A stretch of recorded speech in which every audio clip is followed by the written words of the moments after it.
بقى قليل قوي لما تلاقي حد بيعمل كاليماري محشي زي ده. اي حد عارفني كويس يعرف قد ايه انا بحب السي فود، فانا النهارده مش جاي اكل سي فود، النهارده جاي انقنق سي فود. فشويه شوربه سي فود فيها جمبري وسبيط وكابوريا وبلح بحر وبقلاويز، معاهم شويه جمبري باتر فلاي، والابيتايزر المفضل بالنسبه لي بلح البحر بالثوم والكرفس. وطبعا ما ينفعش سفره يبقى فيها سي فود وما يبقاش فيها كابوريا مبطرخه. واهم طبق لازم تشوفه على الترابيزه وهو الكاليماري المحشي اللي فيه جمبري وفيه مكسرات. انا هقول لكم حكايته وقصته، بس تعالى ندوق الشوربه الاول. انا نسيت الطاجن بس مش مهم، تعالى نبدا بالشوربه. شويه شوربه كريمه فيها بلح بحر، فيها كاليماري، فيها جمبري، فيليه، كابوريا. شوربه ولا كلمه، مش خفيفه ومش تقيله، فيها كميه سي فود محترمه، حلوه حلوه قوي. والكابوريا دي انا هاكلها بس هاكلها هناك. معلش الطاجن ده انا نسيت اقول لكم عليه، ده فيه بطارخ وبيض سبيط وفي نفس الوقت شويه سبيط وشويه جمبري، بس هو انا سيبته برد شويتين. ما ينفعش تقول عليه حلو، لازم تقول عليه مجرم جامد، انما حلو كده انت ظلمته، كده انت جيت عليه. بص يعني عمرك لقيتني بتكلمك على سلطات في حته، مستحيل. بس هنا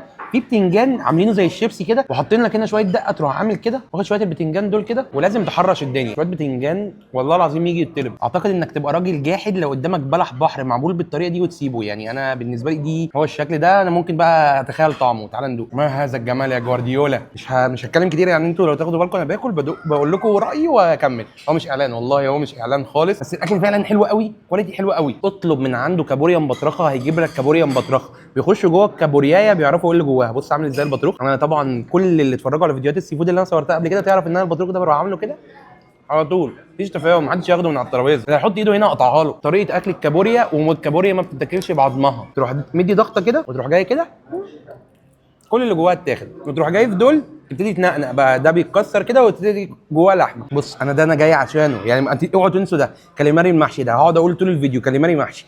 ده هنسيبه هنا، نخش بس على الجمبري الباتر فلاي ده قبل ما يبرد، عشان بحب ايه الصوص ده قبل ما يبرد. جمبري باتر فلاي لو طلعت معاك بالسهوله دي اعرف ان هو فريش، يعني فاهم. انا ما اعرفش مين اللي قال المعلومه دي، بس هو حد قالها في السوشيال ميديا واحنا كلنا اعتمدناها. انا مش عارف المعلومه دي حقيقيه ولا لا. تعالى ناخد نغمسها بشويه صوص كده. بص ده ولا الوسط ولا الكبير، يعني ده حاجه كده ما بين الاثنين. بس تعالى ندوق صوص باتر فلاي جديد، في سنه مستردة تقريبا، ما في حاجه عارف انت اللي هي بتدي مزازه دي، هي اللي مديها المزازه دي. احنا جايين عشانها اصلا، الكاليماري المحشي بونبوني. بص عامله ازاي محشيه لف، يعني ما عايز اطبل لها، انا عايز اطبل لها بصراحه. تعالى ندوق. قول اي حاجه. اقول ايه؟ المفروض وشي يديك كل حاجه. حلو قوي قوي، حاجه كده متسبكه مستويه مظبوط، فيها جمبري ومكسرات وزبيب، حاجه كده من ورا الخيال. المكان ده اسمه اسماك كافيار قدام بنزينه الطاقه، تدخل تشحن طاقه وتاخد بعضك وتمشي. موجود جنب بنك مصر في سور نادي السكه. بس كده، ده كان ريفيو على السريع. كان معاكم هوبا. عايزين مني حاجه ثانيه؟